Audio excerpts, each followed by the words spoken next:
Šiandien norėčiau papasakoti Jums apie 23 psalmės piešinį. Viena moteris paklausė manęs, ar galėčiau jai nupiešti užrašytą psalmę. Jinai man pasakė formatą, tai buvo 30x40 cm formato drobė. Ir dėl dizaino iš tiesų, kai man pasakė, aš šiek tiek pagalvojau, padariau eskizą, iš karto turėjau idėją, parodžiau jai ir jai patiko. Tačiau mano gyvenime buvo įvykiai ir pavadinkim, kad man nepavyko piešinio nupiešti taip greit, kaip norėjau aš.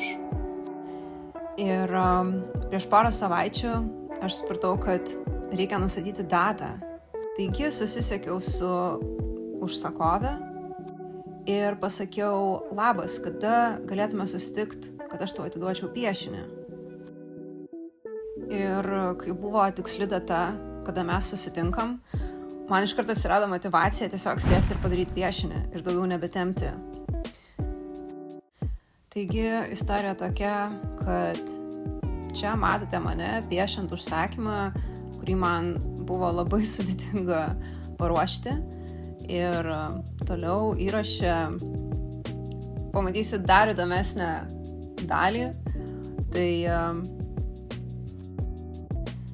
žodžiu, aš tokį piešinį jau buvau nupiešus, bet auksinis markeris, kuriuo užrašiau raides, nebuvo tinkamas.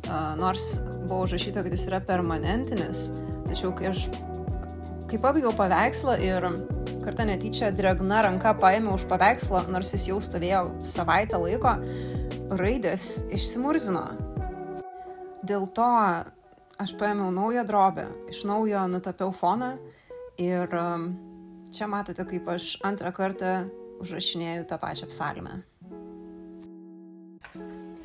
O čia matote išgąstį, kai aš supratau, kad pradėjau rašyti vieną eilutę per žemai.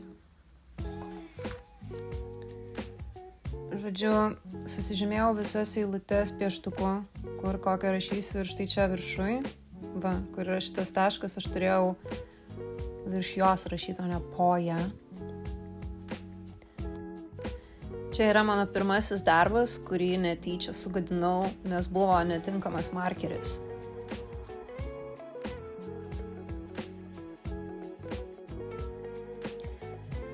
O čia yra pirmasis stulpelis psalmės, kurios galutinį rezultatą pamatysite mano Instagrame ir mano Facebook puslapyje. Šio užsakymo savininkė taip pat norėjo, kad užrašyčiau viešpaties vardą originale hebrajų kalba. Dėl to kyla įvairių ginčų, kaip tarti, dėl to nenoriu nieko nuvilti, tad netarsiu, bet kiekvienas, kas sekate Kristų ir skaitote Bibliją, žinote, apie ką aš kalbu. Ir iš tiesų net mokinausi, kaip užrašyti, bet kai pasitariau su užsakove, galiausiai jinai man atsiuntė labai paprastą nuotrauką, sako, užrašyk taip ir bus gerai. Taigi, atsisakius viso perfekcionizmo, tiesiog paprasčiausiai paėmiau markerį ir užrašiau štai taip, kaip matote šiame vaizdo įraše. Tad šį kartą galiausiai naudojau Uni Posca Gold Metallic akrilinį markerį.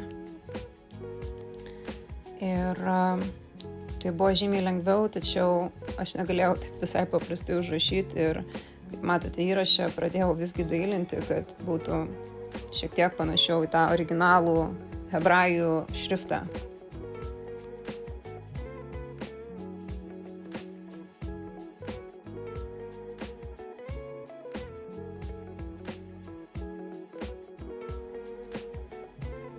Tad tokia yra istorija apie mano darbą.